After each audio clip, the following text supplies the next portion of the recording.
Hello बच्चों, जैसा कि हम लोग पहले वीडियोस में देख चुके हैं विद्युत बल के बारे में, पूरा पढ़े, कूलम के नियम जाने, माध्यम का सापेक्ष विद्युतशीलता समाप्त करने के बाद आवेश घनत्व के बारे में जाने, ठीक है। और उससे रिलेटेड बहुत कुछ न्यूमेरिकल भी हम लोग किए, ठीक है। आज जो हम लोग बिल्कुल नए टॉपिक स्टार्ट करने वाले हैं और वो है विद्युत क्षेत्र, ठीक है। तो विद्युत क्षेत्र के साथ शुरुआत करते हैं। और अगर आप इस चैनल पे नए हैं तो चैनल को सब्सक्राइब करके बेल आइकन प्रेस कर लीजिएगा और जितना ज्यादा से ज्यादा अपने साथियों के पास वीडियो को शेयर कीजिएगा। चलिए स्टार्ट करते हैं। स्वागत है आप सभी को आपका प्यारा सा चैनल मंटू फिजिक्स में। और आज हम लोग पढ़ने वाले हैं विद्युत क्षेत्र। विद्युत क्षेत्र के अंदर पढ़ेंगे विद्युत क्षेत्र का डेफिनेशन, विद्युत क्षेत्र की तीव्रता क्या होती है, उसकी एसआई मात्रक, डायमेंशन फार्मूला निकालेंगे, विद्युत क्षेत्र का फार्मूला निकालेंगे। साथ ही साथ आगे हम लोग देखेंगे विद्युत क्षेत्र की दिशा कैसे होती है, कैसी राशि होती है। तो सबसे पहले हम लोग विद्युत क्षेत्र के बारे में जानते हैं, जैसा कि बोर्ड पे लिखा हुआ है और इसका साथ ही डेफिनेशन लिखा हुआ है। समझते हैं पहले विद्युत क्षेत्र होता क्या है। जैसा कि एक आवेश Q बता दिया गया है, ठीक है, ये पहले से दिया हुआ रहेगा आवेश। एक ऐसा आवेश लेते हैं जिसको हम लोग बोलते हैं परीक्षण आवेश। क्या बोलते हैं? परीक्षण आवेश। परीक्षण आवेश का मतलब क्या होता है? परीक्षण आवेश, टेस्ट चार्ज, परीक्षण आवेश, ठीक है। टेस्ट चार्ज जो होता है वो +1 कूलम को टेस्ट चार्ज बोलते हैं। +1 कूलम यानी इकाई धन बिंदु आवेश को क्या बोलते हैं? परीक्षण आवेश बोलते हैं। और इस परीक्षण आवेश को हम क्या करते हैं कि इसके अराउंड टेस्ट करते हैं, इसको हम लोग चेक करेंगे, ठीक है, कि जहां पे हमें बल का अनुभव मिलेगा वह चारों ओर का उस क्षेत्र को हम लोग विद्युत क्षेत्र कहेंगे। कहने का अर्थ ये है कि एक हमने Q आवेश लिया, ठीक है, और जब भी हम दो आवेशों को एक साथ लेते हैं तो कहीं ना कहीं विद्युत बल का अनुभव होता है, विद्युत बल का इफेक्ट जाता है उस पर, है कि नहीं। तो जैसा कि अगर देखा जाए तो इसका मान लेते हैं कि यहां तक का क्षेत्र है, यहां तक ही यह किसी दूसरे आवेश पर बल लगा पाएगा, अन्यथा इस क्षेत्र के बाहर जो भी आवेश रहेंगे उस पे ये आवेश बल नहीं लगा पाएगा। हर किसी का एक क्षेत्र होता है, तो इस आवेश का भी एक अपना क्षेत्र है और इस क्षेत्र के बाहर एक परीक्षण आवेश रख दिया गया है जिसको हम लोग बोलते हैं टेस्ट चार्ज। क्या बोलते हैं? Test charge. और इसी आवेश से हम टेस्ट करेंगे कि कहां विद्युत बल का अनुभव ये कर रहा है, कहां नहीं कर रहा है। जहां तक करेगा वह क्षेत्र क्या कहलाएगा? विद्युत क्षेत्र कहलाएगा। जैसे कि इस आवेश को अगर इस बिंदु पर लाते हैं, इस आवेश को इस बिंदु पर लाते हैं तो इसके कारण एक बल का प्रभाव मिलता है, ठीक है, एक बल का प्रभाव शुरू हो जाता है, यानी विद्युत बल लगना शुरू हो जाता है। इधर इस आवेश को इस साइड में लेकर के आएंगे तो यहां तक विद्युत बल लग रहा है, जबकि इसके थोड़ा सा ऊपर रखेंगे आवेश को तो विद्युत बल का अनुभव नहीं करेगा, ठीक है। इस तरफ अगर रखेंगे आवेश को तो यहां तक विद्युत बल का तो अनुभव करेगा लेकिन इसके बाहर नहीं करने वाला है, ठीक है। इसी तरह से चारों ओर इस आवेश को हम चेक करते हैं, टेस्ट करते हैं कि कहां तक यह आवेश के कारण इस आवेश पर बल लगता है या बल का अनुभव करता है। उसको ही जो क्षेत्र तैयार हुआ इस अनुभव के कारण, विद्युत बल के अनुभव के कारण जो इस आवेश का अपना जो क्षेत्र तैयार हुआ, इस क्षेत्र को क्या बोला गया? विद्युत क्षेत्र बोला गया, ठीक है। कहता है किसी दिए गए आवेश के चारों ओर, दिया गया आवेश पहले से कौन बता दिया गया है? कैपिटल Q आवेश जो है वो पहले से बता दिया गया है। चारों ओर का वह क्षेत्र, चारों ओर का वह क्षेत्र जहां अन्य आवेश लाने पर, अन्य आवेश कौन है? टेस्ट चार्ज है, परीक्षण आवेश है, ठीक है। अन्य आवेश लाने पर वे विद्युत बल का क्या करते हैं? अनुभव करते हैं। इसके द्वारा इस पर क्या लगता है? बल लगता है, अनुभव करते हैं, उसे विद्युत क्षेत्र कहते हैं। कंप्लीट है। चलिए आगे हम लोग बढ़ते हैं, विद्युत क्षेत्र की तीव्रता की ओर बढ़ते हैं, ठीक है बच्चों। तो सबसे पहले इसको हम मिटाते हैं और पढ़ते हैं विद्युत क्षेत्र की तीव्रता होता क्या है। इलेक्ट्रिक फील्ड इंटेंसिटी, विद्युत क्षेत्र की तीव्रता, इलेक्ट्रिक फील्ड इंटेंसिटी। समझिएगा इलेक्ट्रिक फील्ड इंटेंसिटी क्या होता है। एक आवेश Q है, इस Q आवेश से R दूरी पर एक बिंदु मानते हैं कि P है, और इस बिंदु पर यदि अगर विद्युत क्षेत्र देखना होता है, इसी को हम लोग विद्युत क्षेत्र की तीव्रता भी कहते हैं, इस बिंदु P पर विद्युत क्षेत्र देखना होता है। ठीक है, तो एक बात हमेशा याद रखिएगा कि जिस बिंदु पर विद्युत क्षेत्र का मान देखना होगा उस बिंदु पर हम लोग टेस्ट चार्ज लेते हैं, यानी +1 कूलम आवेश लेते हैं। कितना? +1 कूलम आवेश लेते हैं। ठीक है, यहां से कितने दूरी पर है? R दूरी पर है। कोई दिक्कत? तो ऐसा हम लोग विद्युत क्षेत्र की तीव्रता का डेफिनेशन तैयार कर सकते हैं यहां से कि किसी दिए गए आवेश के कारण, किसी दिए गए आवेश के कारण परीक्षण आवेश पर लगाए गए बल को विद्युत क्षेत्र की तीव्रता कहेंगे। किसी दिए गए आवेश के कारण परीक्षण आवेश पर लगाए गए बल को क्या कहेंगे? विद्युत क्षेत्र की तीव्रता कहेंगे। और अगर विद्युत क्षेत्र की तीव्रता देखा जाए तो E के द्वारा रिप्रेजेंट करते हैं, और E बराबर यदि अगर देखा जाए तो सिंपल बात है, ठीक है, कि अगर जो इस पे बल लगेगा वो कितना के बराबर बल लगेगा। हम लोग जानते हैं formula F is equals to होता है 1/4πε0 Q1 × Q2/r²। होता है कि नहीं होता है? ठीक है, तो F बराबर जो होगा वो कितना हो जाएगा? 1/4πε0 Q1 का वैल्यू है कितना? कैपिटल Q, और इंटू Q2 का वैल्यू कितना है? +1 कूलम, यानी 1 रखते हैं, और बाई डिस्टेंस बता दिया गया r² है, तो r², यानी F इज इक्वल्स टू जो है 1/4πε0 Q/r²। कितना के बराबर आ गया बल? F बराबर 1/4πε0 Q/r² के बराबर बल आ गया। और इसी को हम लोग क्या कहते हैं? विद्युत क्षेत्र कहते हैं। क्या कहते हैं? विद्युत क्षेत्र कहते हैं कि दिए गए आवेश के कारण परीक्षण आवेश पर जो बल का अनुभव होता है या बल लगता है उसको हम लोग क्या कहते हैं? विद्युत क्षेत्र कहते हैं। क्लियर है? कोई दिक्कत? कोई दिक्कत नहीं।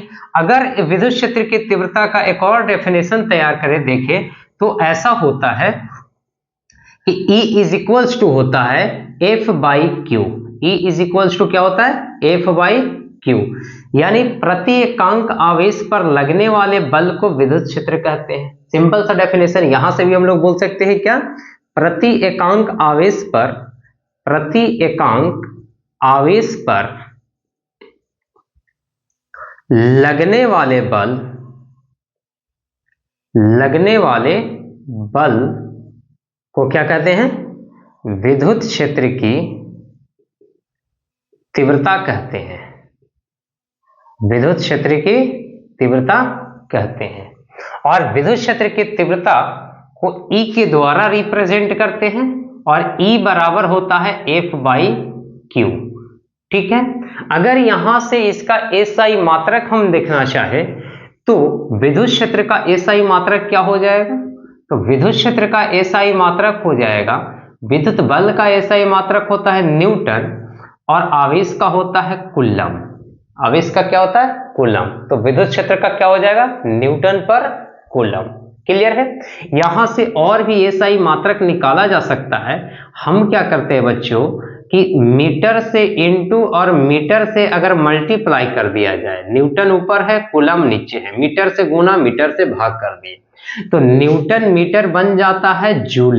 न्यूटन मीटर क्या बन जाता है? जूल, और बाई हो जाता है कूलम मीटर। क्या होता है? Coulomb metre. और आपकी जानकारी के लिए बता दें कि जूल पर कूलम को बोलते हैं वोल्ट। क्या बोलते हैं? वोल्ट।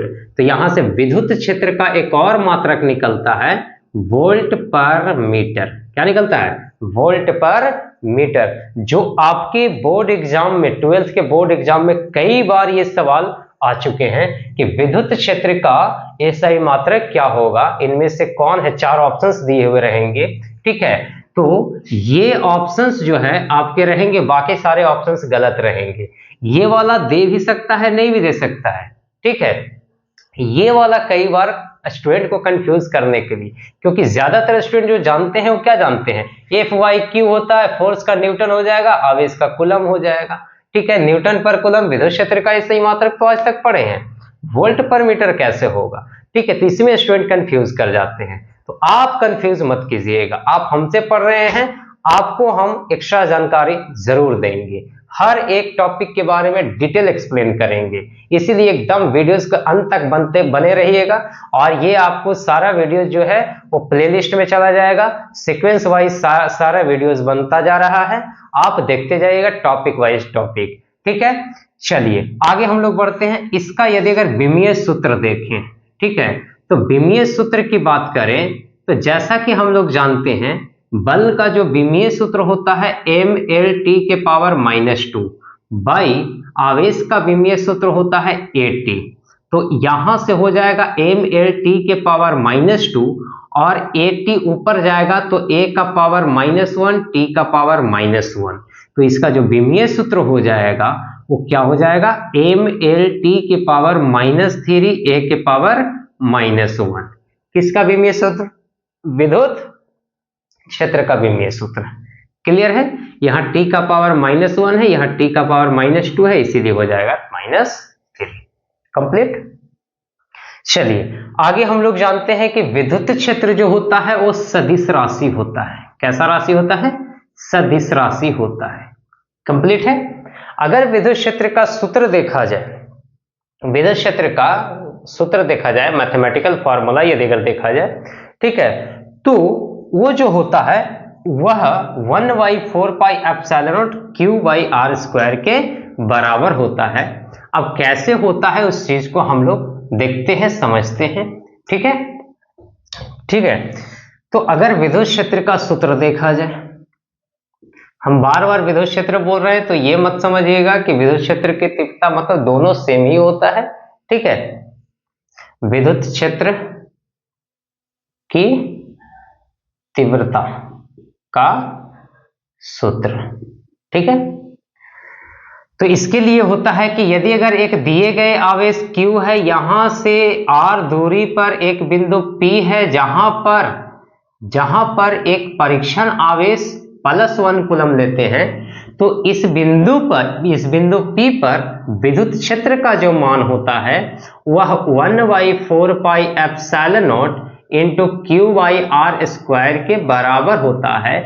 लेकिन इसी चीज को अगर सदिश के रूप में देखें तब जो विद्युत क्षेत्र का मान जाता है वह जाता है कि अगर एक दिए गए आवेश Q है, यहां से स्थिति सदिश R पर एक बिंदु P है जहां पर हम +1 कूलम परीक्षण आवेश लेते हैं, तो इस बिंदु P पर जो विद्युत क्षेत्र का मान होता है वो वेक्टर फॉर्म में E बराबर 1/4πε0 Q into vector R by vector R के मैग्नीट्यूड के क्यूब। ठीक है, ये होता है फॉर्मूला वेक्टर फॉर्म में। क्लियर है। चलिए आगे हम लोग बढ़ते हैं। अगर इसका हम लोग प्रूफ देखना चाहें, ठीक है, तो प्रूफ कैसे करेंगे, तो जैसा कि आप यहां पे देख पा रहे हैं कि एक +1 कूलम है, ठीक है, और यहां +1 कूलम क्या होता है, परीक्षण आवेश होता है। हम मानते हैं कि एक आवेश दिया गया है Q, यहां से स्थिति सदिश R पर एक परीक्षण आवेश q मान लेते हैं। ठीक है, जो बिंदु P पर है। कहां पर है, बिंदु P पर है। तो यदि अगर हम यहां देखें कि परीक्षण आवेश बिंदु P पर, ऐसा लिख सकते हैं हम लोग, बिंदु P पर रखे परीक्षण आवेश q पर विचार करते हैं, q पर विचार करते हैं, जो दिए गए आवेश से स्थिति सदिश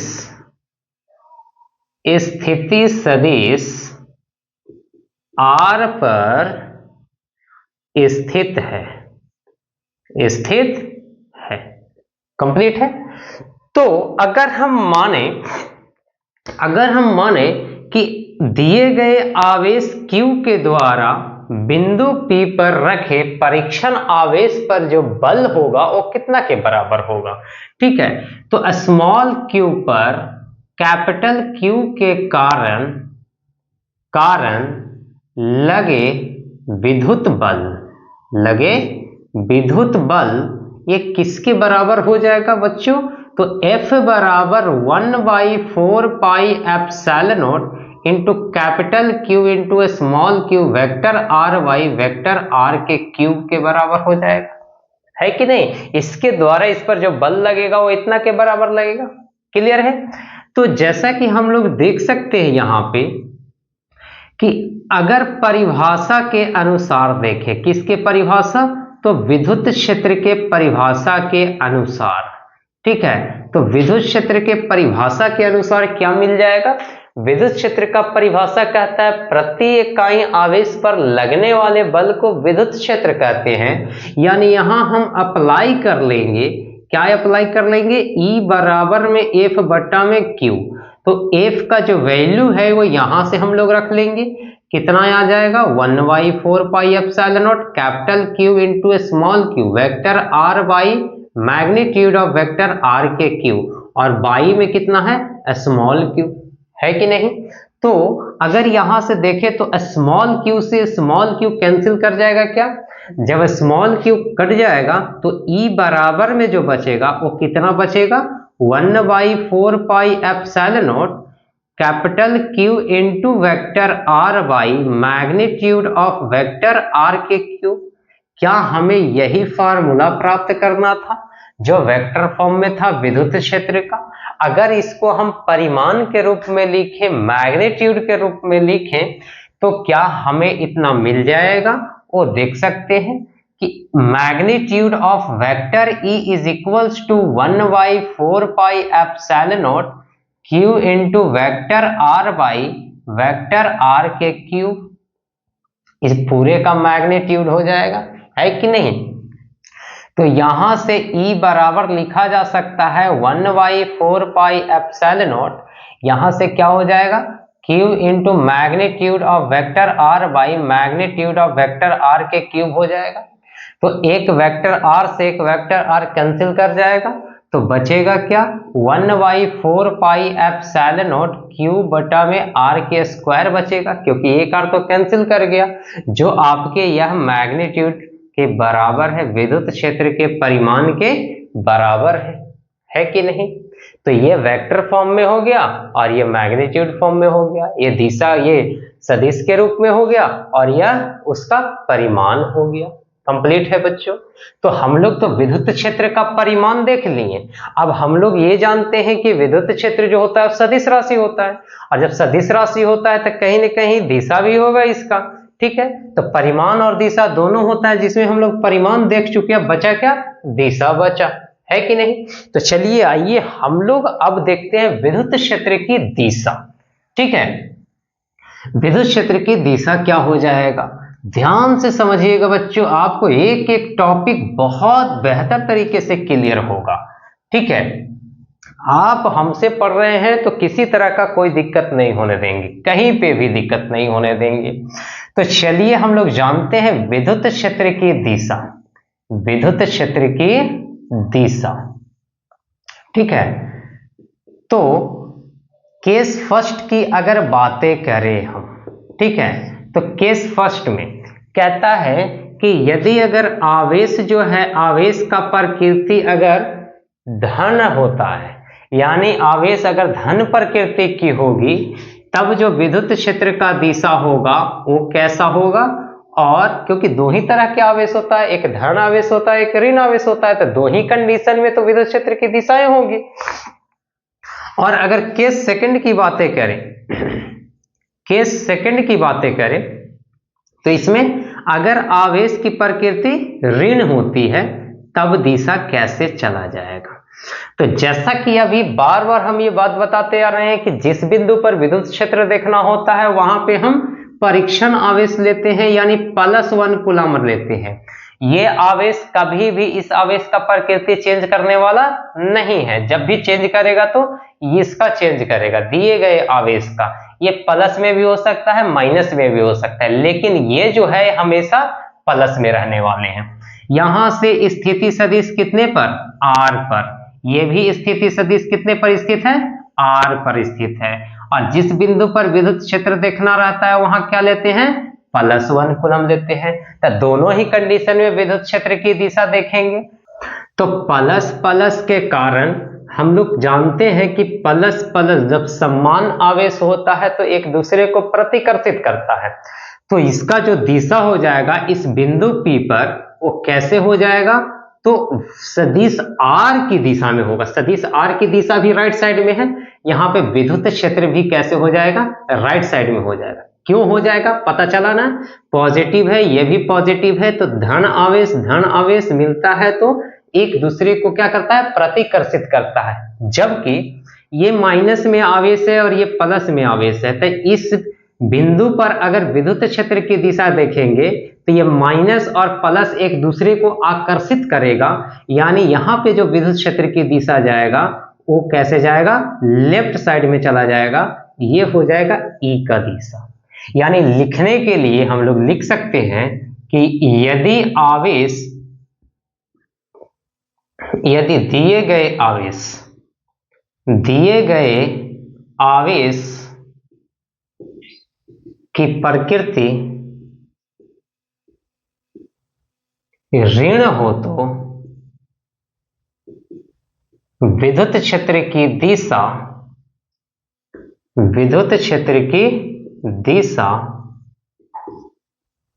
सदिश R के दिशा में होगा। जबकि यदि दिए गए आवेश की प्रकृति ऋण हो तो, सॉरी यहां पे क्या है, आवेश की प्रकृति धन है, क्या है, धन है, ठीक है। ऋण हो तो विद्युत क्षेत्र की दिशा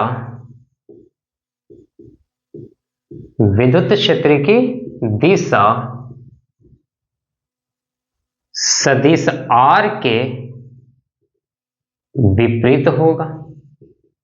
कोई दिक्कत, सदिश R कैसे है, राइट साइड में है, तो विद्युत क्षेत्र कैसे जाएगा, लेफ्ट साइड में जाएगा।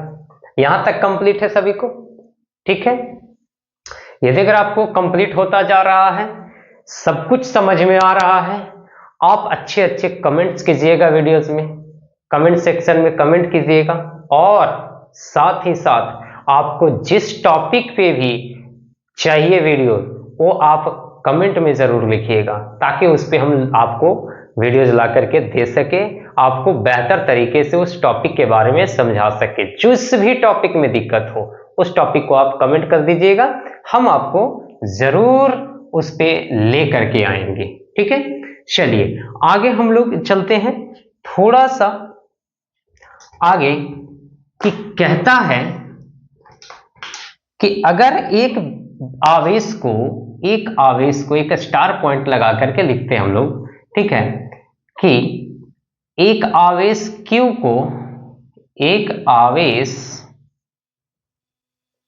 Q को विद्युत क्षेत्र E में रखा जाए तो उस आवेश पर लगने वाला बल F बराबर Q इंटू E के बराबर होता है। कहता है कि एक आवेश Q है जिसको कहां रखा गया है, विद्युत क्षेत्र में रख दिया गया है, तब उस पर जो बल लगेगा वो कितना के बराबर लगेगा, F बराबर Q इंटू E के इक्वल लगेगा। कोई दिक्कत है?